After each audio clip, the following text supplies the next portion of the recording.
In the latest Alibaba news, recent CEO Daniel Zhang has quit the company, and the Freshippo IPO that was planned has reportedly been delayed, and legendary investor George Soros has bought shares in Alibaba. Hi everyone, JJ here with The Art of Value. Welcome. Well, now let's dig into some detail on that latest news. Now here's that surprising headline that says Alibaba says Daniel Zhang quits cloud business in surprise move. The information's from a press release that Alibaba sent out, and the article says China's Alibaba Group on Sunday announced that Daniel Zhang will step down from its cloud business in a surprise move just 2 months after the company said he would leave his role as group CEO and chairman to focus on the cloud unit. So that was planned. He was going to move to the cloud unit and head that up. So this is a surprise that he's done this now. Zhang had previously been concurrently serving in 3 roles, heading the group as well as the cloud intelligence unit. The unit is China's largest cloud provider and is set to be spun off from Alibaba as part of the group's restructuring.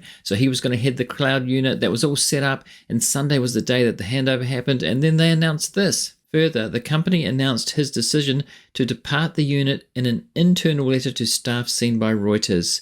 Zhang had been scheduled to hand over the role of group CEO to Eddie Wu on Sunday, and the letter said Wu will also take charge of the cloud business after Zhang's departure. The board of our company expresses its deepest appreciation to Mr. Zhang for his contributions to Alibaba over the past 16 years, so he's been there for a long time. Alibaba said in a statement that simply announced that Wu would succeed Zhang in his roles at the cloud unit. It says the cloud business is a major part of a restructuring that Chinese e-commerce giant announced in March that breaks the company up into 6 units, each with its own boards and CEOs. I've made videos about that before recently, and I've talked about Zhang taking over the cloud unit. The cloud unit has not been growing very well, and this could be a reason. It makes you wonder whether he was pressured to step aside so somebody else could come in and do a better job of growing the cloud unit as it's being spun off into its own company. Given the perception that he hasn't done a good job or it hasn't been growing, there could be other reasons for that, but maybe that is what's happening here. We just don't know. That's pure speculation. It goes on. Alibaba said in May it aimed to complete the public listing of its cloud unit within the next 12 months. On Sunday, the company said it would continue to execute the spin-off plan under a separate to-be-appointed management team. So changes still going on there. Obviously, changes going on with the planned CEO of cloud stepping aside. Analysts have estimated the cloud unit to be worth $41 to $60 billion. So this is quite a big unit within Alibaba, and it's important, and they want to get the right person to lead that unit, lead that separate company. Daniel has expressed his wish to transition away from his role as chairman and CEO of Cloud Intelligence Group, the company said in the letter that was signed by Joseph Tsai, an Alibaba co-founder who also took over the chairman role from Zhang as planned on Sunday. So co-founder has stepped into the role. Following careful consideration, the Alibaba board respected and accepted Daniel's decision and appointed Eddie as acting chairman and CEO of Cloud Intelligence Group effectively immediately. Notice they said he's acting chairman there, but is Daniel actually leaving the company completely? Because it says this: Zhang will continue to contribute to Alibaba by channeling his expertise differently, the letter added, saying that Alibaba will invest $1 billion in a technology fund that Zhang will establish. The fund will support Alibaba's strategy of investing for future growth and continuing to develop our technology ecosystem. So it sounds like it's a venture fund there in China that he's taking control of. And Google has this sort of thing too. Google Ventures does that, investing in small companies. The question is here, will the CCP actually like that? Because part of the crackdown was that they didn't kind of want this kind of activity so much with these mega cap companies buying up smaller companies. They don't actually want that. So we'll have to see what happens there, but that seems to be their plan at the moment. It goes on. Zhang took over as head of Alibaba's cloud unit in December. A former accountant, Zhang joined Alibaba in 2007, so that's a long time, and is known for being the architect behind the company's annual flagship Singles Day shopping festival, which has been very successful. That single day of shopping that usually brings in a lot of money, a big focus. It's a big deal in China. He was appointed CEO in 2015 and took on the chairmanship in 2019, succeeding both roles from Alibaba co-founder Jack Ma. So straight after Jack Ma. So he's been there a long time. He's had a big role. So this is why it's kind of a shock, a surprise that he's moving aside. But is it because of that cloud group not growing sufficiently and they need somebody else there to grow it. But who will it be? His final years as head of the group saw him manage the tech giant through a tumultuous 2 years and saw Alibaba heavily targeted by increased regulatory scrutiny. Yeah, that's the crackdown on these tech companies, which they've just come out of. They got a big fine, over a $2 billion fine that came out of that, which is really just a slap on the wrist for Alibaba. They've got so much cash. As I explained in my last video, in the earnings video, they've got a huge amount of cash and it's building up. Their company is actually doing very well. The last earnings video I made was about a return to growth. So they're actually in pretty good position. The Zhang seems to have done well, except for this cloud sector that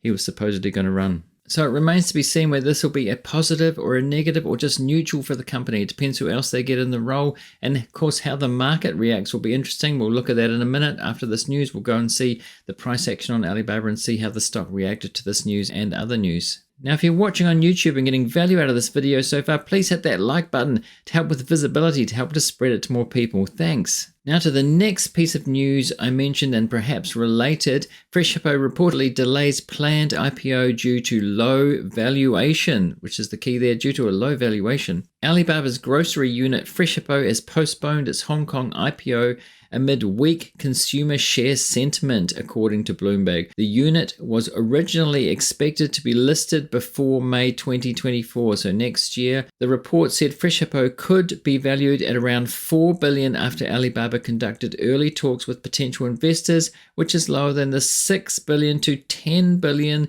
at the time the unit considered fundraising earlier last year. So if we take the middle ground there at $8 billion and it's being valued at $4 billion, that's half. It's only half what they were expecting. So it's no wonder they've delayed it. Perhaps not a great time to have IPOs. Does this mean that the other IPOs of these 6 businesses will be delayed as well because of what's going on in China, the economic situation? Just not a good environment to have IPOs where Alibaba wants to realize the value of these parts of the business, these segments of the business separately, so the whole valuation goes up. Perhaps it won't play out as expected. We'll just have to see what the market says about that, thinks about that, but that's what's implied here. Half the valuation they're expecting. Okay, let's move to the Alibaba share price. The BABA ADR traded in the US. We can see that the last session, it was down 0.46%. The overall market was down, so that's not surprising. It hasn't reacted very much there. And if we go back 5 days, we can see it's down 6.21%, which is pretty significant over the 5-day period, really. And we go back for the year to date, it's down minus 4%. So it's kind of been trading sideways, really, compared to the last couple of years. It's been sideways. It's been going up and down a little bit, but really only minus 4% for the year to date is not too bad. It's just sort of flat for that year. So the news hasn't been great, down 6%. That's quite a significant amount, but the market also in the last session was down. The market has reacted a little bit, it seems, whether it's to that news or something else, the economic situation or other news, but 6% is significant, but not for the whole year to date. It's not like it's plunged 20-25%, which is possible, which does happen when news like this happens, so not too bad really. Now moving to the George Soros news, the headline here, George Soros buys Alibaba in second quarter.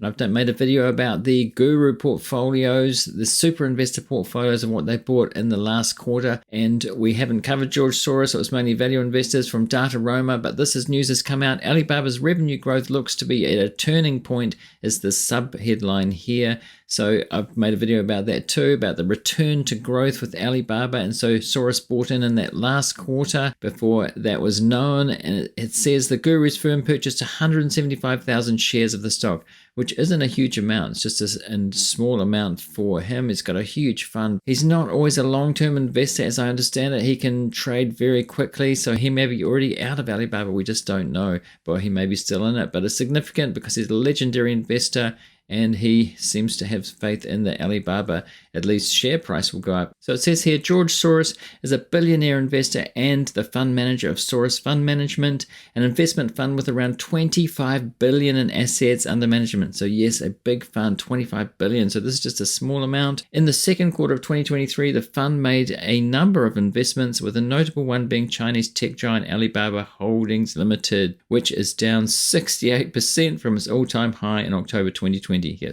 we can't forget that, down 68%. As I said, it's been trading sideways pretty much this year, but it's got a long way to go to get up. So he's obviously finding value here, thinks it will go up, and now's the time to invest, or at least the last quarter. But as I said, he can change his mind pretty quickly, like other investors such as Stanley Druckenmiller. Druckenmiller's a macro investor. He makes his macro decisions, and he did work with Soros. Soros taught him a lot of things, including betting big when he was sure about things. He hasn't bet big in this instance, so it'll be interesting to see if he adds to it or whether he sold it when the next filing comes out. Now, this article is from Guru Focus, and incidentally, alongside that article, they had the Guru Focus value of Alibaba at $123 at the moment.